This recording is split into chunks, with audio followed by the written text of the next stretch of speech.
Hola, Isabella in Cary, North Carolina. See more better with MexicoEyewear.com.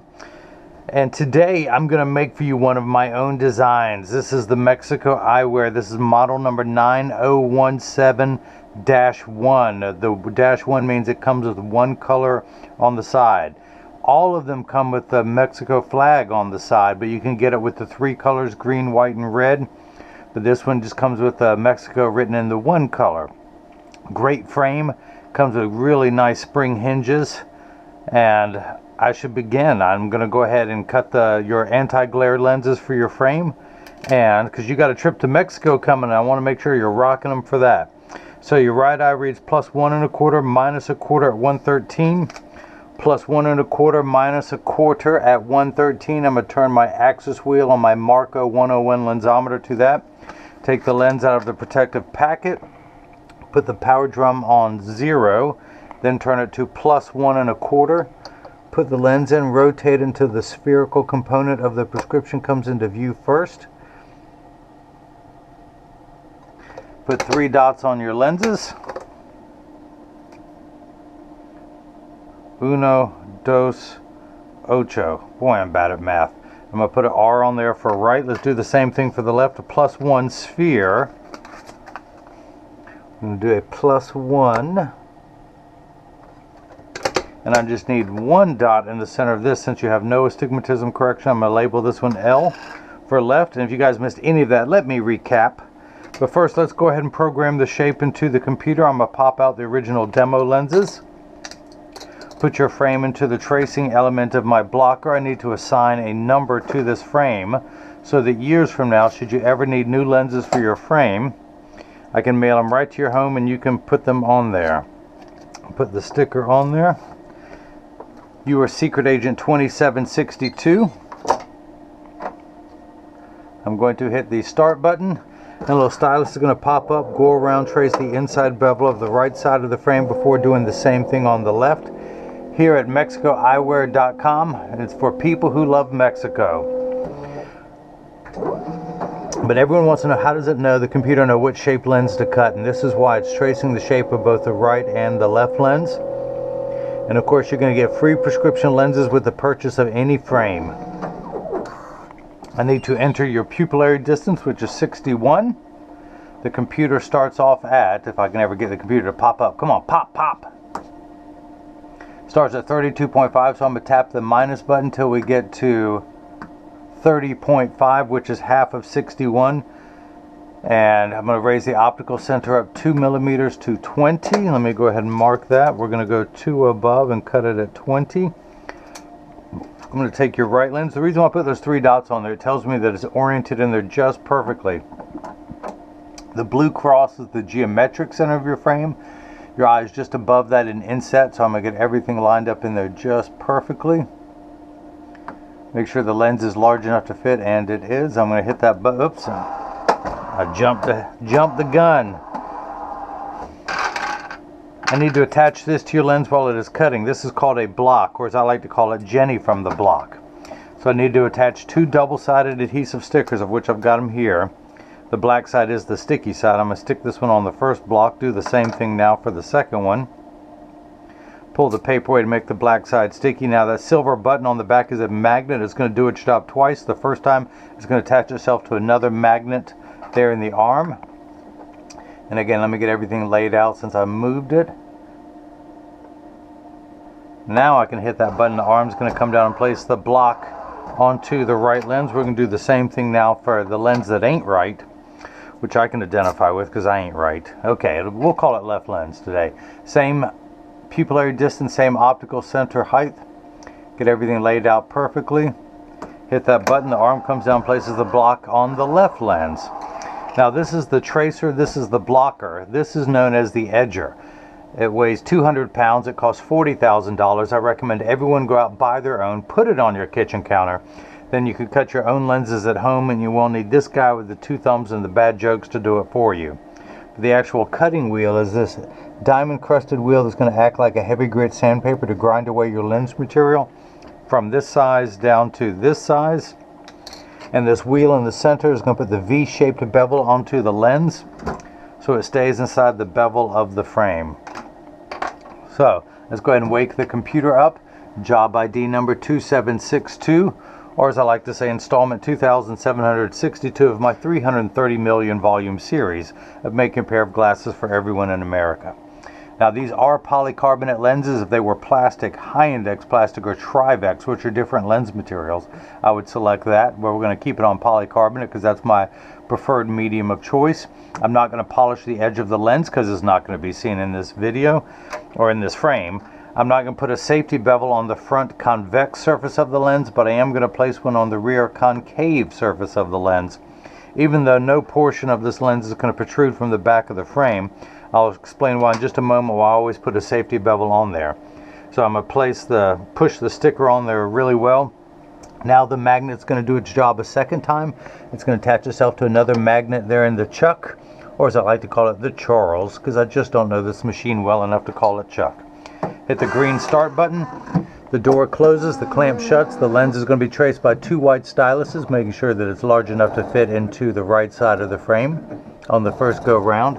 And you can see it's just tracing the shape of the right lens. And then the second time, the old carpenter saying measure twice, cut once, is measuring the thickness of the lens at every point to know exactly and precisely where to place the bevel, so you have the least amount of edge thickness showing, of which you will have none. But I do cut very strong lenses for free with the purchase of any frame, and that does become critical on the more higher power lenses. The light you see flickering in the background is water. That's there to catch the optical sawdust as it comes off the cutting wheel. This material, polycarbonate, cuts dry, meaning that no water sprays onto the lens while it is cutting, whereas plastic, high-index plastic, and Trivex cut wet, meaning that water sprays onto the lens for the duration of the cutting cycle. Now water will spray onto your lens, but only for the last 20 seconds to wash away any optical debris that you see beginning to form. But as I mentioned, your lenses are made out of polycarbonate, which is 40% thinner and lighter than regular plastic. They are virtually unbreakable. These are high-impact ballistics grade lens material, the same material that our soldiers wear overseas in combat zones to protect their eyes from shrapnel, from flying debris. It also has 100% UVA and B protection built into the lens. We know what the sun's harmful ultraviolet rays can do to your skin, where your eyes are 8 times more sensitive than your skin. So, unlike the lotions, creams, and sprays that have to be reapplied every couple hours when you're in direct exposure to the sun there in Cary, North Carolina, this is permanent and never needs to be reapplied. Now you also got the other nice thing about your lenses, apart from being polycarbonate, they are aspheric. Aspheric simply means not spherical. A spherical lens is round in every direction, gives you an ugly cosmetic fishbowl appearance. This is a flatter lens, so they're thinner and lighter, but they're also flatter to fit in today's flatter curvature frames. So it's going to give you a wider field of view and better cosmetic look. So water spraying on it tells me it's in the last 20 seconds. Out comes a little lever. At the end of that lever is a spinning disc that's going to apply the safety bevel, which is a very fine grit sandpaper. Now you upgraded to the anti-glare coating. Anti-glare reduces glare when driving at night, particularly driving at night in the rain. But from street lights, stoplights, computer screens, overhead fluorescent lights, the other nice feature about the anti-glare is that it reduces reflections. It makes for much better eye contact when someone's looking at you. Now in just a moment I will open this door with my mind. If you like that, I can do other things with my mind. I can melt ice with my mind. I can. I just have to stare at it for a couple hours and then it'll melt. But the other thing about anti-glare is if you take a selfie, you're less likely to see the reflection of your phone in the lens, or if someone takes a picture with a flash, you're less likely to see that. And it comes with the industry's hardest scratch coating, because the machine that applies the anti-glare coating costs well over $1 million. It takes over 24 hours to vaporize 8 different coatings onto your lens. So because of the time and the expense, they put the industry's hardest scratch coating on there to protect your time and investment. So in order to mount the lenses, I have the side I'm working on closest to me. I tuck it in at the outside corner, press down with my thumbs, it snaps right in. We're going to flip that over to L. Place the magnet into the chuck, the Charles, the Chucky baby, or today I'm calling it the Isabella. I don't even know how the right way to pronounce it, but it's just fun saying that. Isabella. Again, I have no idea how to pronounce her name in real life. So the door closes, the clamp shuts, the lens will be traced by 2 white styluses. Just like before, make sure it's large enough to go into the left side of the frame. And again, measuring the thickness to know where to place the bevel so you have the least amount of edge thickness showing. Look at that. You got none. You got nothing there. You got no edge thickness, Isabella. So I'm going to go ahead and take this block off.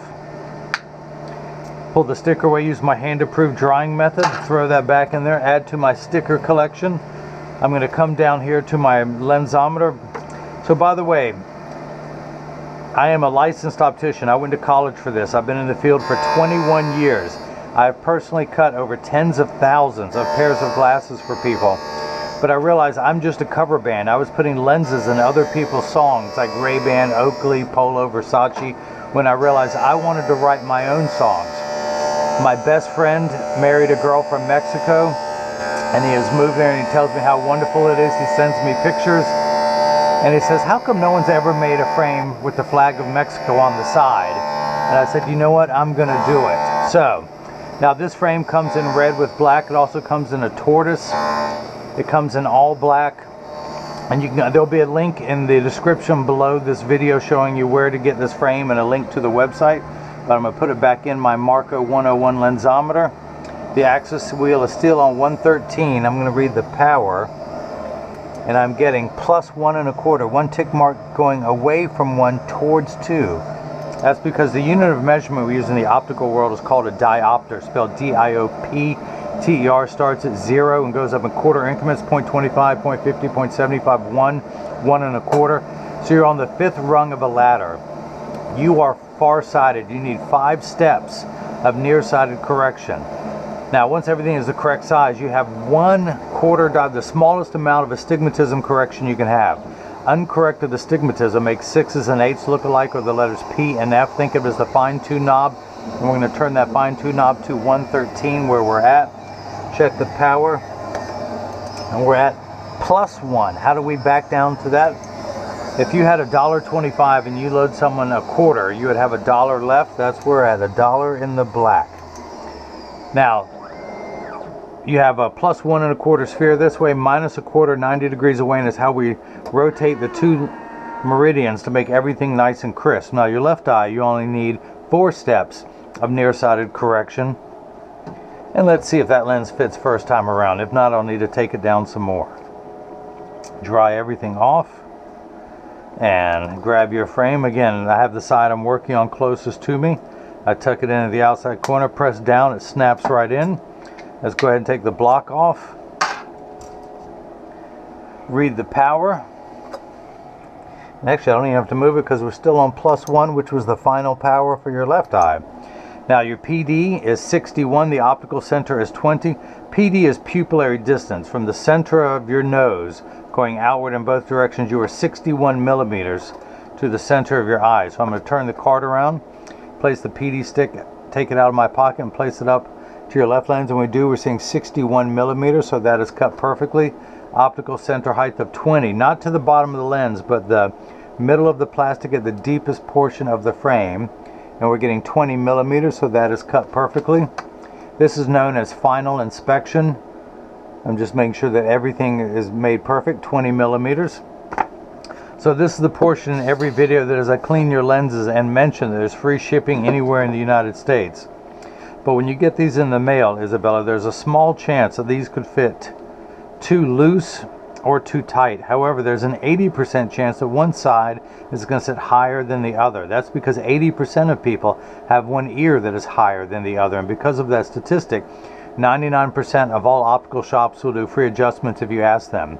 And I'm part of that 80%, so I'll show you in just a moment. But I think you know a good optician who will adjust these for you.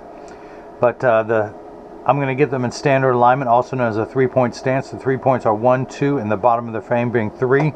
I set them on the counter and press down. There is no wobble. Now, when I say wobble, when I take mine off and press down, they wobble on the counter, but they sit level on me. Let me put mine back on so I can see what I'm doing.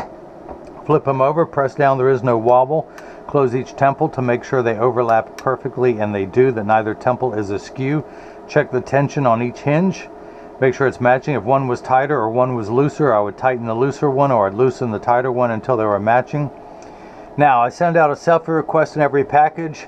Isabella, I'd love to have you rocking these things, especially when you're down there in Mexico City, when you do eventually go on your trip. I also send out instructions not only how to care for your frame and lenses, but I'm going to provide you with a microfiber cleaning cloth that has all my social media accounts. So if you ever take selfies, can you occasionally hashtag me at Mexico Eyewear? Now, also send out instructions on how to care for your frame, lenses, the cleaning cloth, and your case, so it too will last you for years. No other seller does that on the internet, I am told. But Isabella in Cary, North Carolina, thank you so much for the purchase of the Mexico Eyewear 9017-1. The default comes with 3 colors. The -1 means that Mexico is written in 1 color. The default is 3 colors, where it's green, white, and red, just like the colors of the flag. And again, thank you for the purchase of the anti-glare coating for your lenses. That's it. Thank you for your purchase. Thank you for watching. Please share this video on any social media accounts that you use. It would really help me as an independent optician to compete with the corporate giants that are out there, since I'm now designing my own eyewear.